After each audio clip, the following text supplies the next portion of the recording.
एक बार की बात है। एक छोटा सा गांव हुआ करता था। उसमें एक गरीब किसान रहा करता था। वो बहुत सारी मेहनत करता था अपने अनाज को उपजाने के लिए, पर उसकी अनाज जिस तरह से उगना चाहिए उस तरह से उग नहीं पाती थी। उसने अपने पैदावार बढ़ाने के लिए एक भैंस लाया। भैंस इतना मेहनती था कि वो दिन भर उसके खेत को जोतता रहता और वह अनाज के दाने छींटता जाता।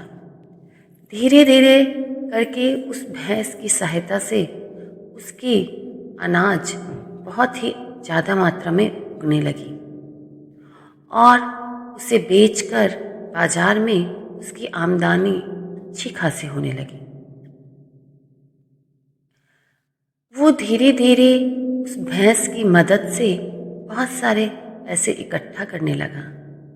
दिन बीतता गया, समय बीतता गया और इस तरह से वह भैंस दिन रात एक करके अपने मालिक की सेवा में हल में जुटाता रहा और धीरे धीरे समय के साथ वह इंसान, वह किसान धीरे धीरे मजबूत बन गया और अच्छी खासी पैसा जमा कर लेने के बाद अमीर आदमियों की गिनती में आने लगा। अब उस व्यक्ति ने सोचा कि एक भैंस रखने से उसकी आमदनी इतनी हो रही है, क्यों ना एक और भैंस खरीद लिया जाए, क्योंकि इस भैंस पर भी मैं कितना ही भार दूं, कितना ही इससे काम कराऊं। क्योंकि भैंस और उसके बीच की बॉन्डिंग बहुत ही अच्छी थी। दोनों एक दूसरे को समझते थे। उसे समझ आ रहा था कि भैंस भी इतना काम करते करते थक जाता है, अकेला इसके ऊपर सारा बोझ देना सही नहीं है। यह सोचकर वह एक भैंस को अपने साथ घर ले आया। एक दिन ये पुरानी भैंस को वह खेत पे ले जाकर हल जुतवा रहा था कि अचानक भैंस लंबी लंबी सांसें लेने लगी और वहीं पर गिर गई। यह देखकर उस किसान को बिल्कुल भी अच्छा नहीं लगा। उसे समझ आ गया कि यह भैंस अब इस स्थिति में नहीं रही कि खेत की जुताई कर पाए। अब इसे भी आज़ादी चाहिए, अब इसे खुलापन चाहिए। इतने दिनों से मैं इससे काम करवा रहा हूँ, अब इसके शरीर में क्षमता नहीं रही। यह सोचकर किसान ने पुराने भैंस को समझाया और कहा कि अब तुम आज़ाद हो, तुम जहाँ चाहो वहाँ जा सकते हो, मैं तुम्हें आज़ाद करता हूँ। अब तुम्हारी जगह ये नई भैंस जो घर पर आ गई है, मैं इससे काम करा लूँगा। तुम अब बहुत थक चुके हो, तुम्हारी उम्र भी हो चुकी है, तुम अब आराम करो, तुम अब घूमो फिरो, अपने तरीके से ज़िंदगी जियो। यह कहकर वह व्यक्ति उसे जंगल में ले जाकर छोड़ देता है। भैंस भी बहुत दिनों बाद अपने को इस तरह आज़ाद पाकर बहुत खुश होता है। ना उनके पैरों में बेड़ियां हैं, न गले में फंदा। वह बहुत बहुत खुश होता है और इधर उधर भ्रमण करना चालू कर देता है। इसी तरह से भ्रमण करते करते वह तालाब के किनारे पहुंच जाता है। तालाब के किनारे पहुंचकर वह बहुत दिनों से प्यासा है, जिस तरीके से वह अपनी प्यास बुझाता है। उसके पश्चात शाम होने लगती है, अंधेरा धीरे धीरे बढ़ने लगता है, जंगल में बहुत भयावह आवाज़ें सुनाई देने लगती हैं। वह भैंस बुरी तरह से डर जाता है। अब उसे समझ में नहीं आता कि रात को कहाँ जाऊँ, क्या करूँ, क्योंकि वह भी घर में रहकर घरेलू जानवर हो गया था। उसे जंगल के बारे में कुछ भी पता नहीं था, इसलिए अब उसे समझ नहीं आ रहा था कि क्या करूं। फिर भी जंगल में इधर उधर भटकने के दौरान उसे एक गुफा दिखाई दिया। वह जाने अनजाने उस गुफे में घुस गया और वहीं अपना घर समझकर रहने लगा। पर उसे पता था कि यह घर उसका नहीं है, यह घर किसी न किसी का तो है ही। पर जब तक वो नहीं आता है तब तक मैं यहाँ रह लेता हूँ। यह सोचकर वह भैंस वहीं रहने लगा। भैंस का पीछा कर रही एक लोमड़ी बहुत देर से उसकी पीछा कर रही थी। वह पीछा करते करते उस गुफा तक पहुंच गई जहां वह भैंस रह रहा था, और इस तरह से लोमड़ी को पता चल चुका था कि इस गुफा में एक नया मेहमान आया है जो कि एक भैंसा है। दूसरे दिन वह भैंस वापस से जंगल का भ्रमण करने के लिए निकला और वही तालाब के किनारे पानी पीने लगा कि लोमड़ी वहां आती है और भैंसा से कहती है कि भैंसा, बहुत तुम यहाँ पर चतुराई से गुफे में रहने लगे हो। मैं तुम्हारा कब से पीछा कर रहा हूँ और तुम्हें देख रहा हूँ। लगता है तुम नए नए इस जंगल में आए हो। भैंसा बोलता है, नया हूँ तो क्या हुआ, यह जंगल जैसे तुम्हारे रहने के लिए है वैसे मेरे रहने के लिए भी है। फिर तुम मेरा पीछा क्यों कर रहे हो? वो लोमड़ी बोला, तुम्हारा इसलिए पीछा कर रहा हूँ क्योंकि तुम्हें हम सब मिलकर भोजन बनाएंगे। भैंसा बोला, क्यों भोजन बनाओगे भाई? मैं तुम्हारा भोजन थोड़ी ना हूँ, क्यों भोजन बनाओगे मुझे? लोमड़ी बोला, और नहीं तो क्या, तुम यहाँ पर इस जंगल में ज़्यादा दिन तक नहीं टिक पाओगे। बहुत जल्द हम तुम्हें इस जंगल से हटाएंगे, बहुत जल्द तुम्हें अपना भोजन बनाएंगे। भैंसा को उसकी बातों पर इतना दिलचस्पी नहीं था। भैंसा ने उसे यह कहकर टाल दिया कि ठीक है, जब जो होगा देखा जाएगा, अभी मेरा दिमाग मत खराब करो, मुझे यहाँ से जाने दो, हटो यहाँ से। ऐसा बोलकर वह आगे निकल गया और वापस से अपने गुफे में चला गया। एक दिन, 2 दिन, इस तरह कई दिन बीतते चले गए। बाघ, जो जंगल का राजा था और उसी गुफा में रहता था, वह अपने घर को लौट आया। जैसे ही वह अपने गुफा में लौट आ रहा था कि भैंसा को अंदर से ऐसा महसूस हुआ कि लगता है उसकी गुफा में कोई आ रहा है। भैंस बहुत घबरा गया। उसे समझ आ गया कि लगता है इस गुफा का मालिक वापस आ गया है। वह अंदर में एक छोटी सी छेद, गुफा में छोटी सी छेद से झांक रहा था कि उसे सामने बाघ दिखाई दिया। वो बहुत ज़्यादा ही डर गया। उसे समझ नहीं आ रहा था कि अब क्या करे। अब उसे अच्छे से पता चल चुका था कि ये बाघ अंदर आएगा और मेरा शिकार कर जाएगा और बहुत जल्द मैं इन सभी का भोजन बन जाऊंगा। उसे कुछ भी समझ में नहीं आ रहा था कि आगे क्या करे। तभी अचानक भैंस ने शांति मन से काम लिया और उसने सोचा, घबराने से कुछ भी नहीं होने वाला। ऐसे भी अगर वो बाघ अंदर आ जाएगा तो मेरा मरना तो तय है, और अगर मैं शांत दिमाग से कुछ कर पाऊँ तो हो सकता है मैं बच जाऊँ। इसलिए वह शांत दिमाग से बैठ गया और सोचने लगा कि आगे क्या करूं। सोचते सोचते उसे एक तरकीब सूझी। वह अंदर में बोलने लगा, अरे रुको रुको रुको, देखो तो जरा, कोई बाहर आया है, कोई तो अंदर आ रहा है। बाघ सुना इस बात को। बाघ ने सोचा कि मेरी गुफा में ये कौन बातें कर रहा है। फिर भैंसा की आवाज आई, लगता है कि कोई बहुत बड़ा जानवर गुफे की ओर आ रहा है। आज तो बहुत मजा आने वाला है। आज तो हम इस बाघ को खा ही लेंगे। मुझे तो बाघ के आने की आहट सुनाई दे रही है। अरे ये बाघ तो हमारे सामने बहुत ही छोटा सा जानवर है, इसे तो हम यूं ही मचल देंगे। हाँ हाँ भाई, तुम ठीक कह रहे हो, आने दो उसे, बहुत मजा आएगा उसका भोजन करने में। सुना है बाघ का मांस बहुत अच्छा लगता है। बाघ तो वाकई में बहुत ही लाजवाब और स्वादिष्ट भोजन होता है। अरे ऐसी बात है क्या? तो ठीक है, बाघ को आज आने ही दो अंदर, और एकदम चुप रहो, कुछ भी मत बोलो। उस तक हमारी आवाज़ नहीं जानी चाहिए, उसे नहीं सुनाई देना चाहिए कि हम अंदर में पहले से ही उसका इंतजार कर रहे हैं। उसे आने दो, आज हम उसका स्वादिष्ट भोजन बनाकर ही रहेंगे। हाँ हाँ, अब चुप करो, ज़्यादा मत बोलो। इस तरह से भैंसा आपस में ही बातें कर रहा था, खुद से ही बातें सुना रहा था। बाघ इतना ज़्यादा डर गया कि उसे कुछ समझ में ही आने नहीं लगा।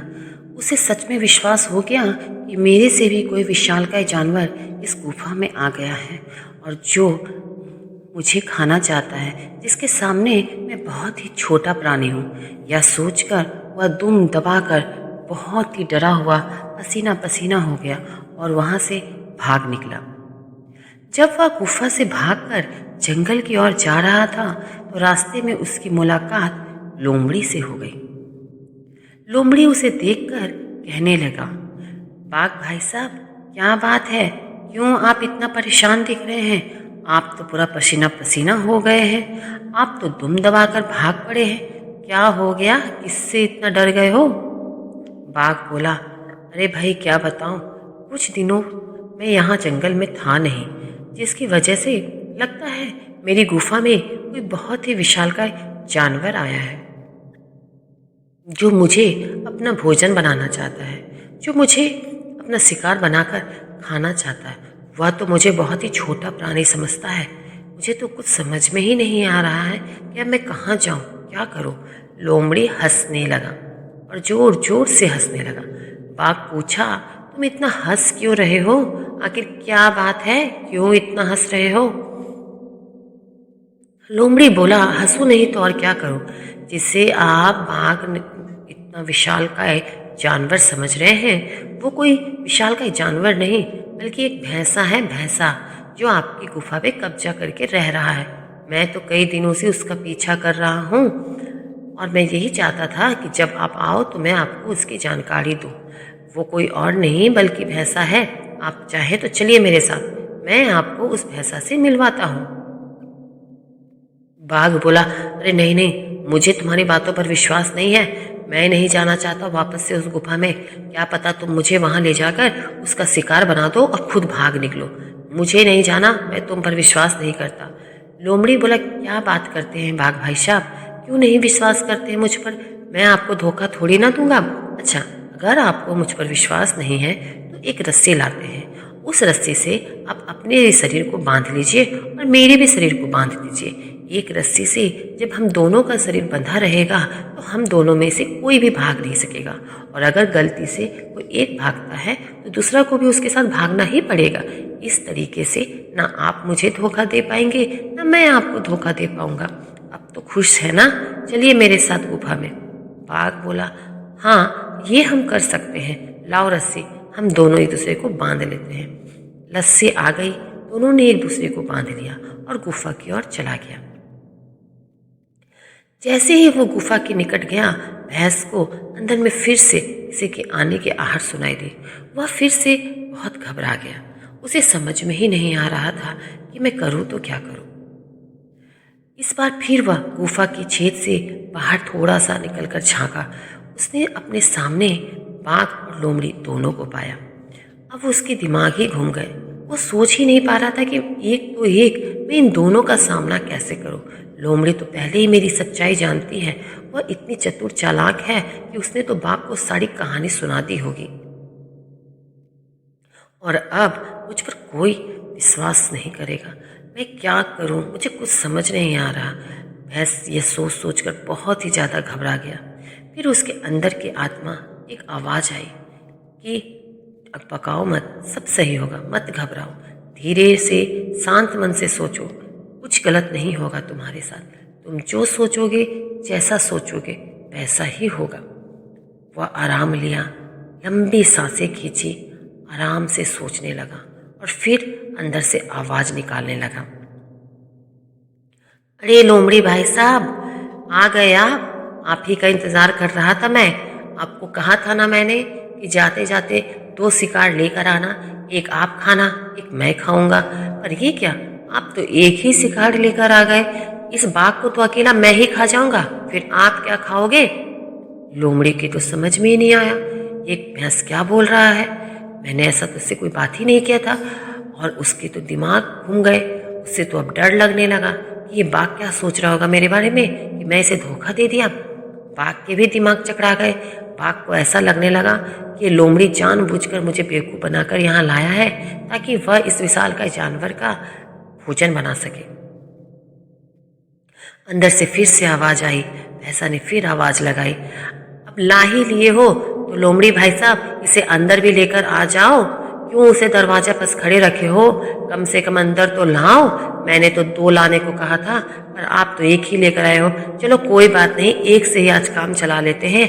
अंदर तो आ जाओ, मैं इतनी देर से आपकी इंतजार कर रहा हूँ, कितना भूखा प्यासा तड़प रहा हूँ, बहुत खाने की इच्छा हो रही है। लोमड़ी तो बहुत ही ज़्यादा डर गया। अब उसे समझ आ गया कि ये बाघ मुझ पर विश्वास बिल्कुल भी नहीं करेगा, जबकि मैं तो बाघ को यहाँ दोस्त बनाने के लिए लाया था, ताकि बाघ मुझ पर विश्वास करे, मेरा दोस्त बन जाए और फिर मैं जंगल में आज़ाद घूमूं और बाघ मुझ पर कभी अपना शिकार ना कर पाए। लेकिन यहाँ तो सब उल्टा हो गया। अब यह बाघ मुझे अपना दुश्मन समझ रहा होगा। उसे ऐसा लग रहा होगा कि मैं उसे धोखे से यहाँ लेकर आ गया शिकार बनाने के लिए, और बाघ भी बिल्कुल वैसा ही सोच रहा था कि यह लोमड़ी मुझे बेवकूफ़ बनाकर इस विशालकाय जानवर का शिकार बनाने के लिए लेते आया है। मैं इस लोमड़ी को अब छोड़ूंगा नहीं। सबसे पहले मैं इस लोमड़ी को ही अपना शिकार बनाऊंगा। लोमड़ी वहां से जैसे ही भागने की कोशिश की, बाघ समझ गया कि ये लोमड़ी मुझे धोखा दे रहा है और मुझे छोड़कर भाग रहा है। मुझे शिकार बनाने के लिए लाया था, और वह भी उसका पीछा करते हुए दौड़ निकला। दोनों साथ साथ दौड़ रहे थे। लोमड़ी इधर उधर जाती, भाग भी उधर उधर जाता, क्योंकि दोनों एक ही रस्सी से बंधे हुए थे। और इस तरह धीरे धीरे जाते जाते बाघ ने लोमड़ी का शिकार कर लिया और उसे मार डाला, और स्वयं भी कभी लौटकर उस गुफा में नहीं आया। वह उस जंगल को छोड़कर हमेशा हमेशा के लिए चला गया। इधर भैंस ने अपने दिमाग लगाई, अपनी बुद्धिमानी का परिचय देते हुए पूरा जंगल को अपना बना लिया, और वहाँ वो आराम से उसी गुफा में रहने लगा। जंगल में बहुत सारे लोग, उसके जानवर उसके मित्र बन गए, और सभी के साथ वह सुकून की ज़िंदगी जीने लगा। उसे अब किसी की चिंता नहीं थी, किसी का डर नहीं था। वह अपनी बुद्धिमानी से पूरा जंगल में कहीं भी इधर उधर आज़ादी से घूमता था, फिरता था और सुकून से रहता था। भैंस ने हमेशा एक ही बात दिमाग में रखी और एक ही बात सोची, क्यों छोटी छोटी परेशानियों से लोग घबराकर बड़ी परेशानी बना लेते हैं। मैंने इतनी बड़ी परेशानी को अपनी ज़िंदगी से थोड़ी सी अक्लमंदी लगाई, थोड़ी सी सूझबूझ दिखाई, और इतनी बड़ी इस प्रॉब्लम को अपनी ज़िंदगी से बाहर कर दिया। ये बहुत बड़ी बात थी उसके लिए, क्योंकि उसने सच में अपनी ज़िंदगी से बहुत बड़ा मुसीबत जो टाल लिया था। दोस्तों, यह कहानी हमें सिखाती है, छोटी छोटी मुसीबतों को हम सोच सोच कर इतना बड़ा बना लेते हैं कि हमें ये पता ही नहीं चलता कि मुसीबत कब दिल का पहाड़ बन गई है। इसलिए ज़िंदगी में चाहे कितनी भी मुसीबत आए, कितनी भी पहाड़ आए, हमें शांति मन से, आराम से, शांत दिमाग से उसका हल निकालना चाहिए, क्योंकि कोई भी मुसीबत इतनी बड़ी नहीं जिसका हल ना हो। तब तक मिलती हूँ अगली वीडियो में। अगर आपको मेरी वीडियो अच्छी लगी तो प्लीज़ मेरी वीडियो को लाइक, शेयर एंड सब्सक्राइब कीजिएगा। अगर आप चैनल पर नए हैं तो प्लीज़ विजिट माय चैनल। मिलती हूँ अगली वीडियो में। तब तक के लिए बाय, टेक केयर।